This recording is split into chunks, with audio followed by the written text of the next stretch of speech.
Je vous salue dans le nom de notre Seigneur Jésus-Christ.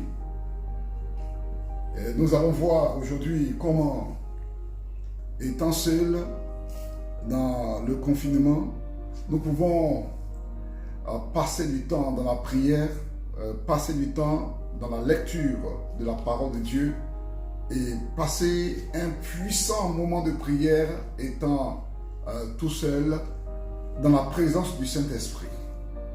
Nous savons que la parole de Dieu est puissante et la parole de Dieu dans son entièreté nous révèle plusieurs choses. Voilà pourquoi je voudrais vous inviter à lire avec moi dans Apocalypse, le chapitre 3, à partir du verset 7. Il s'agit de l'église de Philadelphie.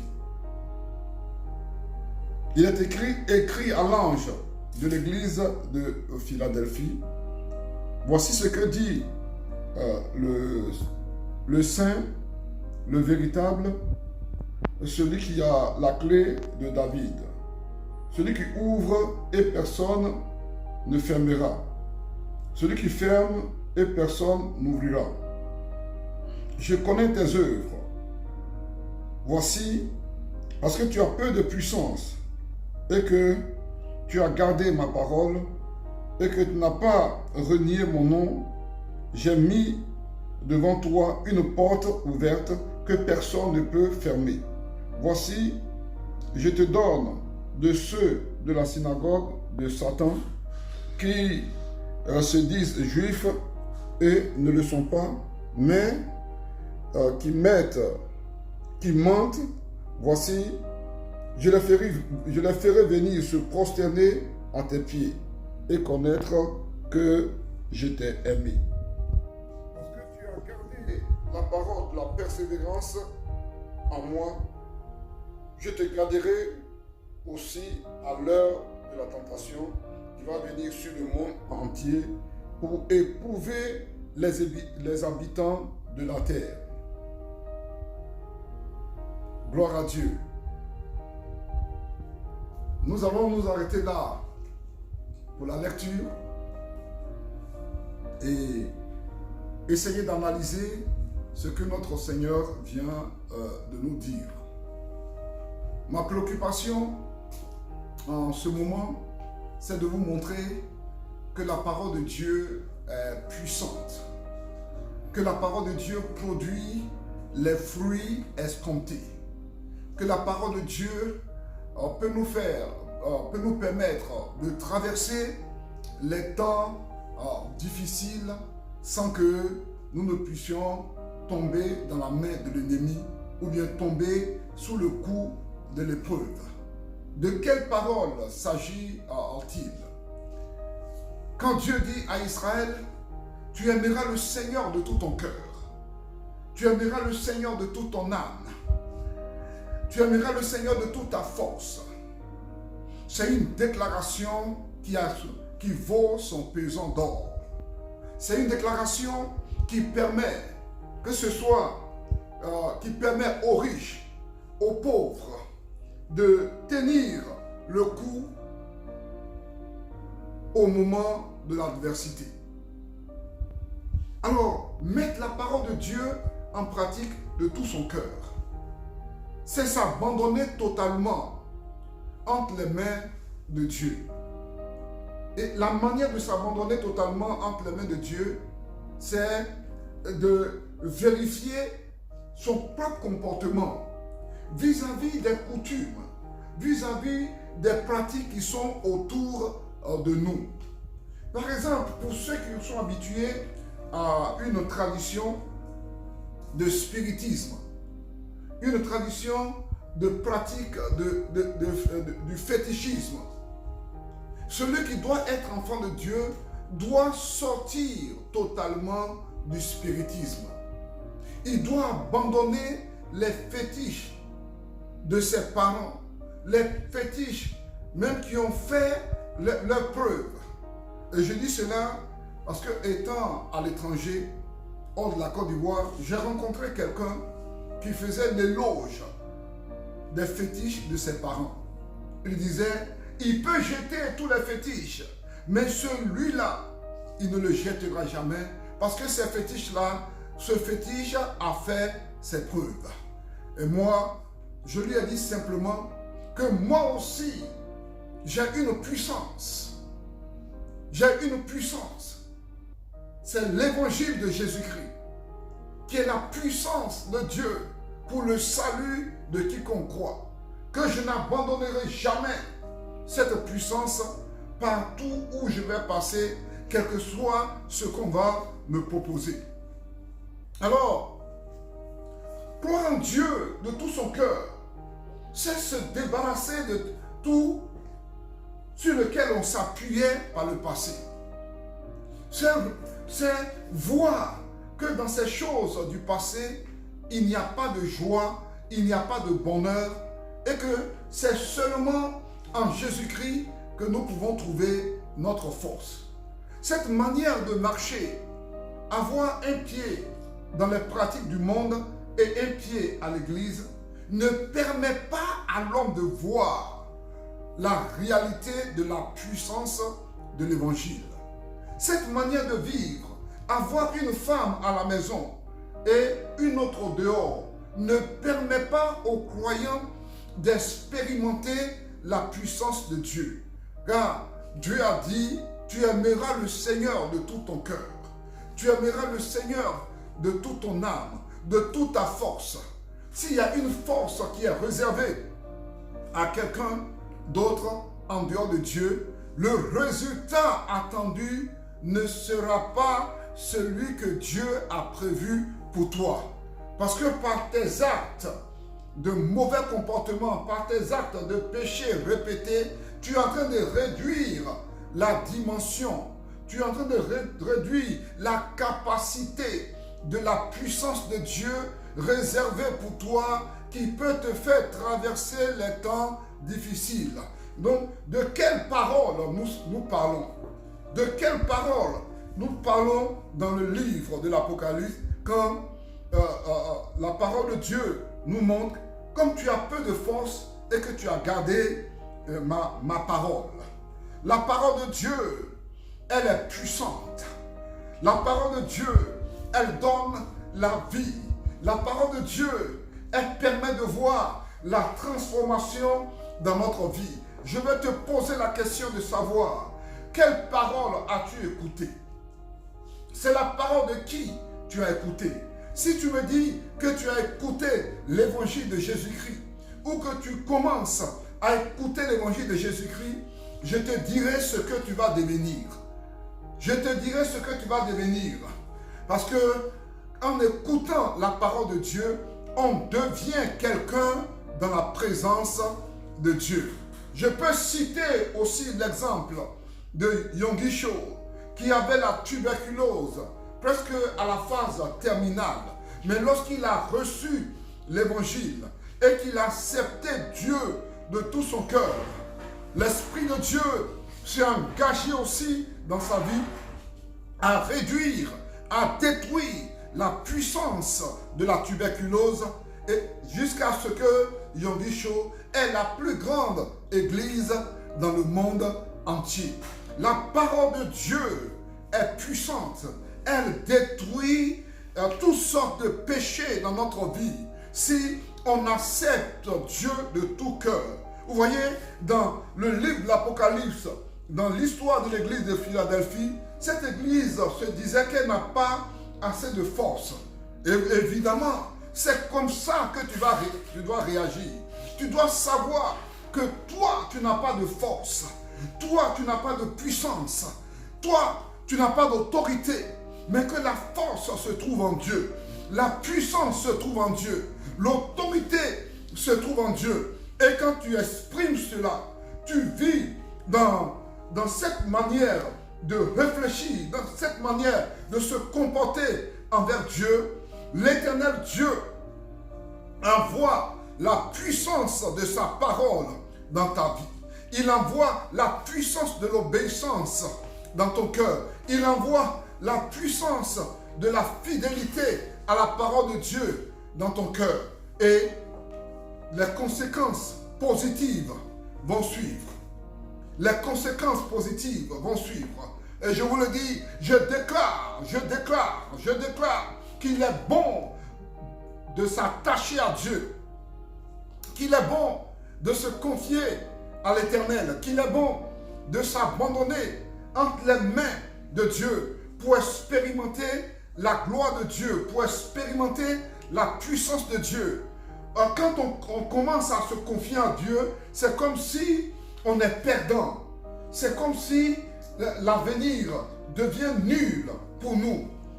On peut recevoir des moqueries de la part de nos parents, des moqueries de la part de nos amis. On peut recevoir des moqueries de la part de nos professeurs ou des gens qui sont plus avancés en études, en connaissances que nous. Mais s'engager avec Jésus-Christ, c'est détenir de la part de Dieu une connaissance qu'on ne peut pas mesurer. Alléluia! Est-ce que tu peux crier gloire à Dieu là où tu te tiens? Parce que si tu reçois la parole de Dieu de tout ton cœur, tu vas devenir quelqu'un auquel tu n'as jamais pensé. Et parce que cette parole, elle vient du Tout-Puissant. Cette parole, elle vient de l'éternité. Cette parole, elle vient du royaume des cieux. Cette parole, elle vient du Créateur. En voyant déjà dans Genèse chapitre 1, au commencement, Dieu créa les cieux et la terre. Et c'est à sa parole que les choses sont créées. Voilà pourquoi, si tu t'abandonnes à la parole de Dieu, les choses seront créées en toi. Alléluia. Les choses seront restituées en toi. Et Dieu dit, car l'heure de la tribulation, à l'heure des difficultés, il va te garder. De quelles difficultés s'agit-il? Il peut s'agir des difficultés financières. Il peut s'agir des difficultés de santé. Il peut s'agir des difficultés de famille. Mais la puissance de Dieu est là. La puissance de Dieu est là. Parlons des difficultés financières, à la crise économique mondiale. Des gens qui ne se sont pas préparés dans la communion avec Dieu ont préféré peut-être se jeter par la fenêtre pour mettre fin à leur vie. Mais le chrétien, l'homme qui s'est confié à l'Éternel, le Saint-Esprit lui a envoyé la parole. Non, ne te fais pas du mal. Je suis l'Éternel des armées. Tu as marché avec moi.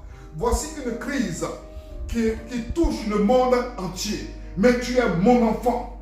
Mais tu es mon fils.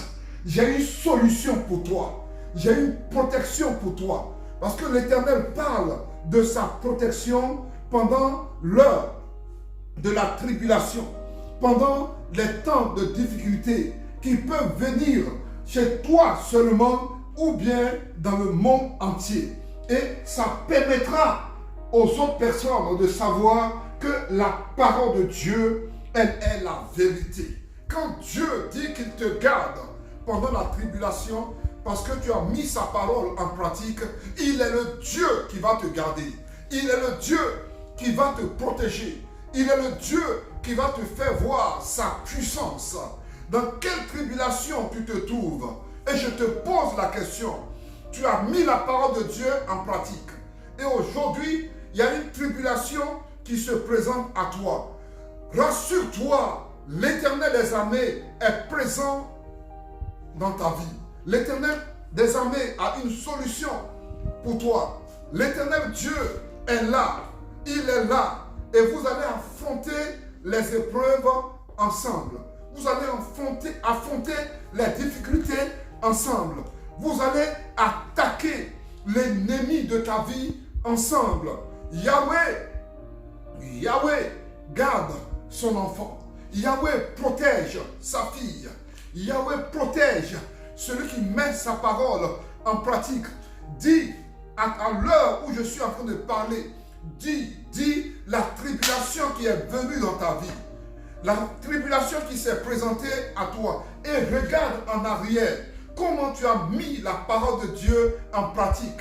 Comment tu as glorifié Dieu. Et commence à te moquer de la situation qui est devant toi. Parce que cette situation n'a pas de puissance devant l'autorité du Dieu vivant. Et nous allons nous saisir de l'exemple de Jésus-Christ, celui qui s'est donné à Dieu, celui qui a été maltraité par les hommes, qui faisait semblant de connaître Dieu, celui sur qui on a craché, celui qu'on a frappé, jusqu'à ce qu'il connaisse la mort, et voire même la mort de la croix. Mais comme il a mis la parole de Dieu en pratique, comme il n'a pas refusé la coupe, il a accepté de boire la coupe, il a accepté la parole de Dieu.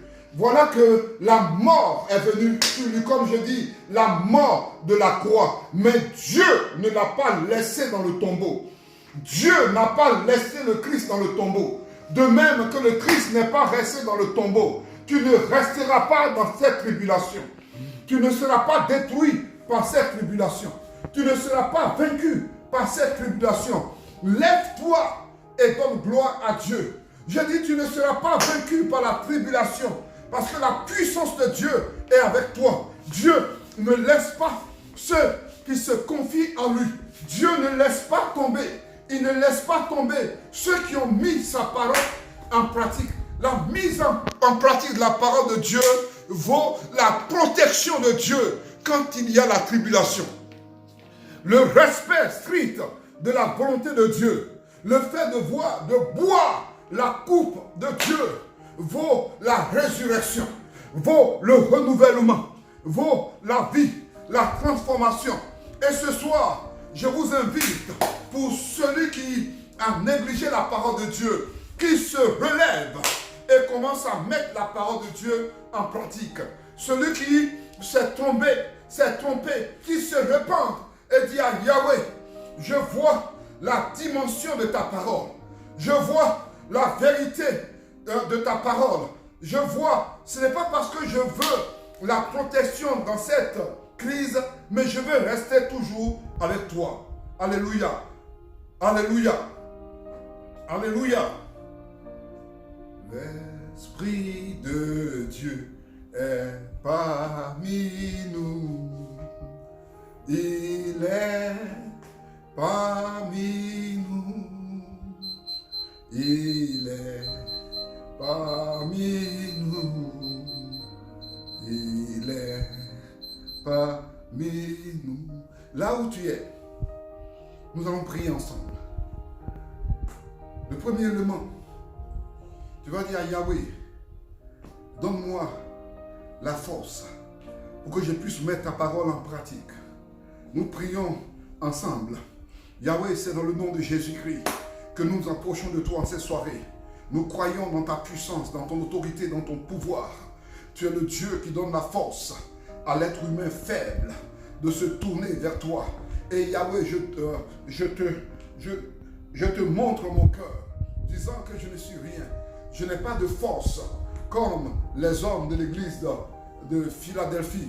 Je m'abandonne entre tes mains. Je me tourne vers toi pour mettre ta parole en pratique. Je veux trouver ma force en toi. Alléluia. Alléluia. Chers frères et sœurs, continuons de prier. Continuons de prier parce que Yahweh veut te donner la force pour mettre sa parole en pratique. Yahweh veut te renouveler. Toi qui es vaincu par la puissance du péché, Yahweh veut te relever. Yahweh veut te fortifier. Il est le Dieu qui fortifie ceux qui se confient en lui. Il est le Dieu qui relève ceux qui se confient en lui. Alors, ce soir, tu vas crier encore à Yahweh. En ces instants, tu vas crier à Yahweh en disant, Yahweh, donne-moi le Saint-Esprit afin qu'il soit avec moi. Afin qu'il soit avec moi pour m'aider à vivre la vie chrétienne. Pour m'aider à recevoir les révélations de ta part. Nous prions le Seigneur au nom de Jésus. Yahweh, oh, je te remercie de ce que tu me donnes le Saint-Esprit. Je te remercie de ce que tu es avec moi. Je te remercie de ce que ton esprit me soutient, ton esprit me fortifie.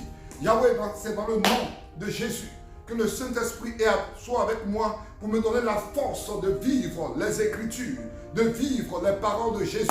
Je veux la révélation qui vient de ta part. Je ne veux pas des choses cachées dans ma vie.